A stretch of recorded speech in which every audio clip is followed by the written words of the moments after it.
தமிழக அமைச்சர்களான கீர்த்தனா மற்றும் ராஜ்மோகன் ஆகியோர் வெளிநாட்டு பயணங்கள் தொடர்பாக மத்திய அரசு அவர்களுக்கு விளக்கம் கேட்டு நோட்டீஸ் அனுப்பிய விவகாரம் பெரும் சர்ச்சையை ஏற்படுத்தியிருக்கிறது. தமிழக தொழில்துறை அமைச்சர் கீர்த்தனா மற்றும் பள்ளிக்கல்வித்துறை தமிழ் வளர்ச்சி செய்தித்துறை அமைச்சராக இருக்கும் ராஜ்மோகன் ஆகிய இருவரும் சமீபத்தில் அரசுமுறை பயணமாக வெளிநாடுகளுக்கு சென்று வந்திருந்தனர். இவர்களுடன் அமைச்சரின் தனி உதவியாளர்களும் இந்த வெளிநாட்டு பயணத்தில் உடன் சென்று வந்துள்ளனர். இந்த விவகாரம் தற்போது சூடுபிடிக்க துவங்கியிருக்கிறது. அரசுமுறை பயணம் மற்றும் முதலீடு ஈர்ப்பதற்கான பயணம் என இந்த வெளிநாட்டு பயணத்திற்கான பல காரணங்கள் முறைப்படி சொல்லப்பட்டாலும் இந்த ஒட்டுமொத்த பயணமும் தற்போது மிகப்பெரிய சட்ட சிக்கலை ஏற்படுத்தியிருப்பதாக சொல்லப்படுகிறது. பொதுவாக ஒரு மாநிலத்தின் அமைச்சர்களோ அல்லது உயர் அதிகாரிகளோ அரசுமுறை பயணமாக வெளிநாடுகளுக்கு செல்லும் பொழுது மத்திய வெளியுறவுத்துறை மற்றும் உள்துறை அமைச்சகத்தின் முறையான அனுமதியை பெற வேண்டும் என்பதே கட்டாய விதியாகும். இத்தகைய பயணங்களை மேற்கொள்ளும் பொழுது அவர்கள் கட்டாயமாக டிப்ளமேட்டிக் பாஸ்போர்ட் மூலமாகவே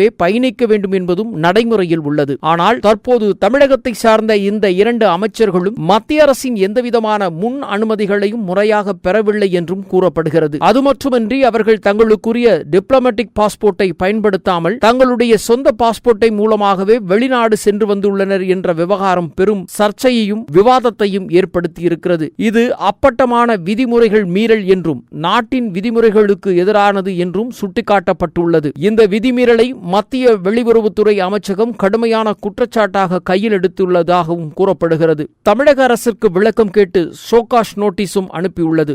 மத்திய அரசின் முறையான அனுமதி இல்லாமல் அமைச்சர்கள் எப்படி வெளிநாடு பயணம் மேற்கொள்ளலாம் என்றும் அந்த நோட்டீஸில் கேள்விகள் எழுப்பப்பட்டிருப்பது. இந்த விவகாரத்தில் தமிழக அரசின் தலைமைச் செயலக அதிகாரிகள் மற்றும் IAS அதிகாரிகள் தங்களுடைய கடமையை சரியாக செய்யவில்லை என்றும் அரசை முறையாக அவர்கள் வழிநடத்த தவறிவிட்டார்கள் என்றும் மத்திய அரசு தனது வெளியிட்டிருக்கும் அந்த விளக்க நோட்டீஸில் சுட்டிக்காட்டியிருப்பதும் பெரும் விவாதத்தையும் பேசும் பொருளாகவும் எழுந்துள்ளது. இனி அமைச்சர்கள் வெளிநாடு பயணங்கள் மேற்கொள்ளும் போது மேற்கொள்ள வேண்டிய முறையான அணுகுமுறையை கையாள்வார்களா என்பதும் இந்த விவகாரத்திற்கு பிறகு தெரிய வரும்.